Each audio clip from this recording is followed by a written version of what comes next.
What's going on, everyone? Nick here with HN Entertainment's review for It Chapter 2. This is the long-awaited follow-up to 2017's It Chapter 1. That movie kind of caught everyone off guard because nobody was really expecting this adaptation to be any good. Stephen King's It had been adapted as an ABC miniseries back in the 90s, but some fans think that it doesn't hold up today, and everyone was hoping that this new adaptation would be good, and most people loved the 2017 film. Now, as for my first impressions walking out of this movie, I have to say that I was impressed, but it didn't live up to the first movie for a lot of different reasons. This time around we have the adult cast, which includes Jessica Chastain, James McAvoy, Bill Hader, and James Ransone. The essential story here is that 27 years after their encounter in the 1980s with Pennywise, the Losers Club returns to Derry, Maine, after their friend Mike Hanlon calls them all back.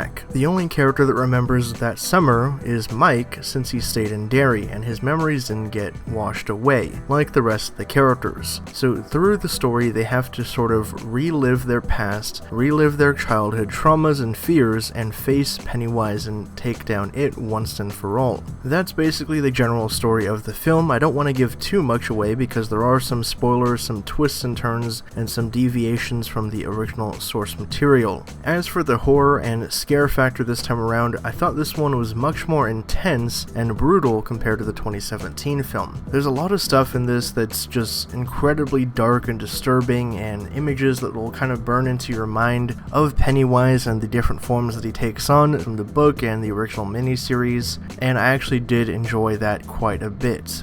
As for the adult cast, I thought that the real standouts were Bill Hader and James Ransone as Richie and Eddie respectively. I thought both of them were perfectly cast. They had that kind of spirit and energy of their child actors, and they really got across the personality of the characters, and they are almost a one-to-one replica of how that child actor would act as they were an adult. So that was pretty awesome. This time around, Pennywise is also much more brutal and kind of not as forgiving or in like a, playful mood. He's much darker, much more vengeful, I guess you could say, because he has to deal with the Losers Club again, who basically kind of ruined his whole plans 27 years ago. Now, as for my issues with the film, I think that the biggest one is the general pacing of the entire film, because it is roughly 3 hours long, so you tend to have these long stretches that aren't all that exciting or interesting, and I definitely think that the runtime is far too long.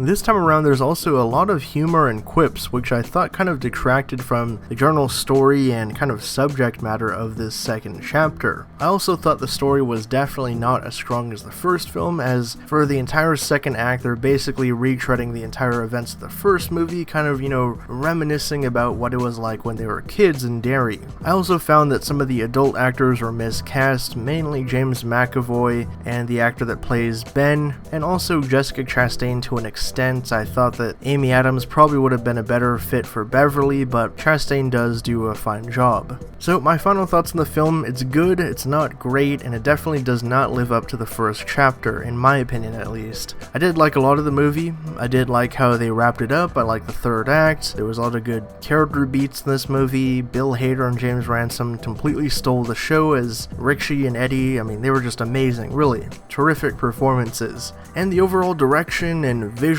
design of the film is pretty unique and interesting. One thing that I just remembered about having an issue with, though, is that they don't actually go into the sort of cosmic side as much as I was hoping for. A lot of people know that in the kind of lore of Stephen King's It, there's a cosmic turtle, and there's the ritual of Chud, and there's all these different things, and they do kind of lean into that, but definitely not as much as I was hoping for. So, post your thoughts down in the comments below. Did you guys get a chance to check out It Chapter 2? If so, let me know what you thought of it, but let's try to keep it as spoiler-free as possible. For more movie reviews and all things Stephen King and pop culture, be sure to subscribe to HN Entertainment.